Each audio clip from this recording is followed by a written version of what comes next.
point clouds. Now, before we dive right into the Unity example files, let's talk a little bit about what the vertices are that are being created and how they relate in 3D space. Now I'm going to jump into Modo, which is a 3D package modeling animation, just the regular, and I'm just going to create a sphere real quick. And so what you're seeing is a geometry. This geometry is made up of a few components. And so Modo puts their components up here. So we have our vertices, we have our edges, and then we have polygons. And so the way this works is vertices, when 4 vertices, or really when 3 vertices are connected, it creates a geometry. So it can create a triangle. So right now polygons are when you have 4 vertices, and so together they make up 1. Our edges are the connection between 2 vertices, and so same thing, if you have 3 edges, you create a triangle. If you have 4 edges, you create a polygon, and both give you a geometry. Now, when you're using the Tango will actually register vertices. And so if I actually, I'm going to create a copy of this real quick. What will happen is let's say this sphere is any object in your real world. What'll happen is the Tango at the moment does not create geometry, but instead creates vertices from all of that data. So I'm just going to grab all these vertices, copy, I'm just going to paste it into here. And so what happens is in the real world, you see this. You get this nice geometry, whatever it is, and the Tango actually sees this. And so these vertices are what get created, and in Unity, I'll show you in the code where it actually creates, it takes a mesh and then it just drops these vertices in there. It doesn't actually create all of the connections because that's a little more complicated. However, this is what you get. On top of that, if I do this real quick, this is typically what you'll get inside of Unity and your example file, and these will just be colored something differently, and that's just from Unity's shader. Something to take note of is when you're looking at real world space, or real world objects, it's actually twofold. So one, there is a depth sensor on the Tango devices that uses infrared, and so lighting often is where you find your first big hurdle when you're working with, regardless of whether it's the pose or the motion tracking or area learning, but specifically with this data, with the depth sensors, you want to have a nice even lighting. Anything that gives off too much infrared light will end up messing up the calculations. But it's not only done with the depth sensor, it's actually heavily image processed as well. And so what ends up happening is so you'll have this back, you know what, I'm actually going to do something a little different. Inactive mesh, I'm going to have it just show a solid color. That way we can see what's on top, and then you know what, I'm actually going to get rid of the grid as well.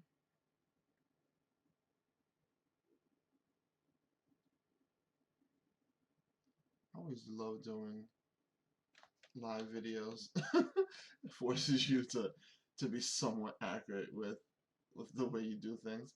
Alright, so what we have here is this is what our real world object looks like. This is what happens when we see whatever, a phone, a bottle. The Tango will actually also take points around that image and use that data as markers as well. So you're getting so you're getting a two-pronged approach to how depth is calculated. So the images play a pretty significant role in how that data is calculated.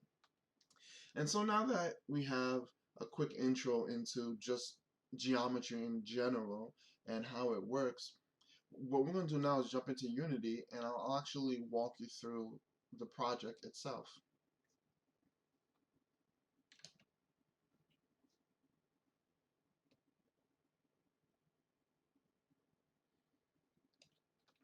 in our scene, we have really a few things that are actually important. Of course, we always need our Tango manager with, in this case, we want to make sure we have the correct settings set up. Enable depth is what we need here. We have a Tango simple camera. So this camera rig that we have here does a few things. And first and foremost, we have the camera itself. But this is just Tango's camera, and then we have this pose over here, and this is what shows you a trail. So when you're moving around, you can see it. So this is all of this is just literally Tango related information, just so you see the camera. This isn't necessary. What is necessary is this Tango point cloud controller. Now, I will say this is a blessing compared to what we had in December and February. It was much more complicated. It was a much more complicated setup, and so all you really need is this point cloud file, which is our controller. Now you can add. So right now we have this point cloud shader here, and that's what you're going to see on the screen when you see those blue red vertices. That comes from this shader. Not important. If you want to show that, you can do that, but really if you're using the point cloud data, chances are you're just looking for raw data. So that's it. That's all you need is this and the Tango manager. So let's jump into the code. All right, so I have point cloud vertices highlighted, and the reason for that is I want to start off with exactly what you need, and that's just this. Now this variable isn't global, but you can make it global by, instead of setting it here, you can go ahead and actually set this up here instead. You can choose wherever you want. It doesn't really matter. And so we can do public, and same thing, we want a vector 3, and then you want to set this to the variable name. Now you'll notice that if I do it this way, this is something that you should be keen on why it's here. If I do it this way, what'll happen is this will actually it'll actually throw an error, and the reason for that is this point cloud vertices is actually an array of vector 3 vertices. And so you want to make sure that when you set your variables, if you want it to be a collection of some sort, that you set that collection ahead of time. This is using just a straight array, and so we can just set this by giving the brackets, and that's what we had down here. And so now when we set the point cloud data, it'll be something that isn't local in scope and can be accessed anywhere. This is very important if you want to do anything else with the data. Remember, you don't want to, especially within this Tango, anytime you have a Tango service, you want to keep Unity out of it, which is what it's telling you here. Don't use a Unity API. And so by having this as something that's global instead of local, you don't need to worry about much of what's in here. But this is broken down into really two sections. One is getting the pose data. This is basically coordinating the pose information and spitting out the function, so it's not so condensed, all in this one area. Let's see, number of vertices. So this is really important. And so if the Tango depth is set up, if we scroll up a little bit, so if we are receiving Tango data and it's not equal to null, and we have some points, then the function goes. And so that's where most of our code is embodied, is in if we have data and if we have points. If we come down here, we have the number of active vertices. That's what's currently visible, and so that's pretty much your scope of, or your max points that you're going to see in that particular scene. And that's where, if we go back into Unity, there's actually a fulcrum, and so from here to here, these are the active points that you're going to see in that area. Next, what we have is we have this this area that takes care of the conversion.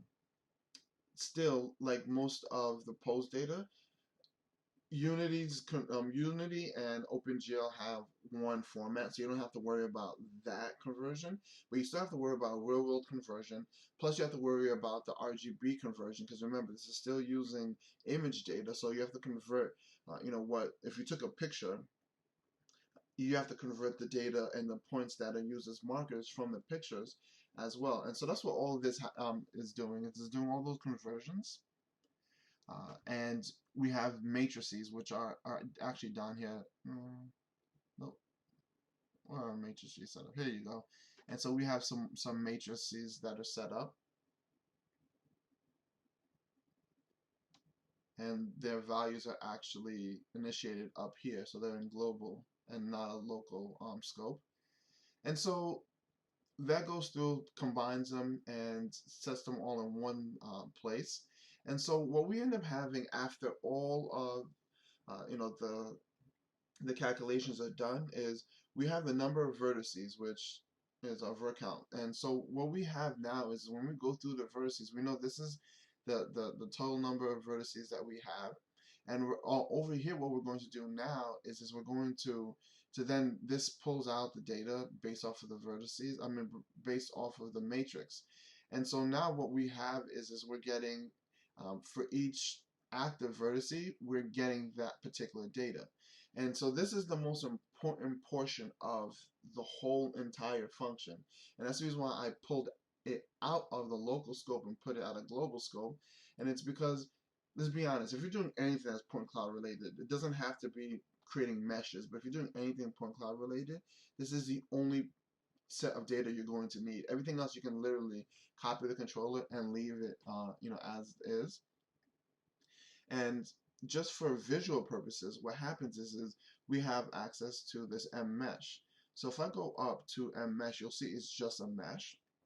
And the way you get the mesh in Unity is you have a mesh filter. And so up here in the start, what you have is you have first we get the component for the mesh filter, and then we just pull out just the mesh portion of the filter. Then we clear the mesh, set the triangles, and recalculate the bounds and normals. That's just 3D talk for, well, no, let's not do that. Let me just show you what those are. If I go back into Modo and I select our sphere, what we can do is so I can show you the vertices. And so what you have is you have the vertices, but you can also, each one of these vertices has normals. I'm not gonna go too deep into the the explanation of it, but a normal basically is the direction it's facing. And so each one of these, if I grab a polygon, in the center there's a line that extends out, and that extends out for each one of these polygons, and it gives it a direction. And so you can think of it as similar to a vector or magnitude, how it has a direction attached to it. And so if you wanted to, let's say, do something, for example, you have a character walking, and they're walking across a sphere. Well, if you're trying to make, figure out, well, what's the angle of the sphere, and what's the radius, maybe I can use that. You can actually use the vertices, you can actually use the normals to give you the exact angle in which it's at. And that's something I'll actually show in a more advanced Unity video that I'm working on, and how you can take advantage of using the mesh's vertices to really map something to to an actual geometry. And so that's what the vertice, resetting the vertices, it just resets it so that it's correct. Especially as you're updating all the different points and vertices, you want to make sure that the normals are correct. And so when we do have all of our point data, the mesh first gets cleared because it has vertices, and so the mesh gets cleared. Then these vertices are then set for the particular mesh. Remember, the vertices are, if I jump back into Modo, the vertices are all of these little dots that you see here. So it pretty much deletes them and then resets them. sets a triangle, and then you won't actually see that data. And so what you would actually see is, if I deselect this, oh, of course, inactive meshes.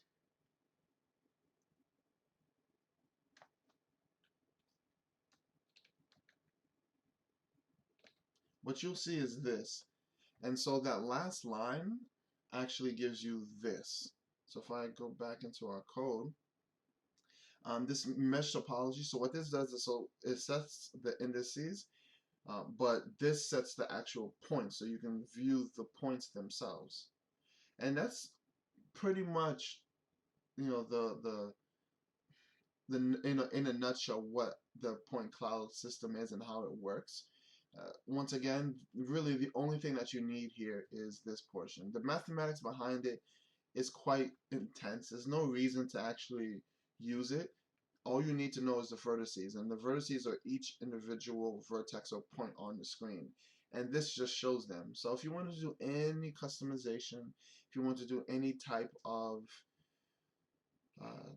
application utility, and you just needed to know the vertices, this would be how you'd get the vertices. So hope you enjoyed the video. I try to make it a little more in depth because of the long time frame. I really wanted this for the weekend, but Tango device was acting funny. So, which is also why I don't have a recording of the actual device. Actually, it's actually charging, which is even better. This thing dies while even plugged in. I can't wait for for beta 2.0. So I hope Qualcomm, fixes some of these issues. So as before, this is Edithson Abelard from Passion 47. Look out for some more videos. Still gonna give you all the example files, explaining them, showing you how to use them, and I can't wait until just probably a little longer when I can show you some real cool examples of what you can do with the Tango. So if you have any questions, you can hit us up on YouTube. You can at Passion47 on Twitter.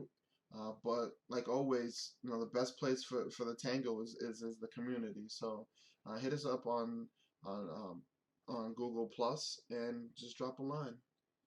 Edithson Abelard, I'm out.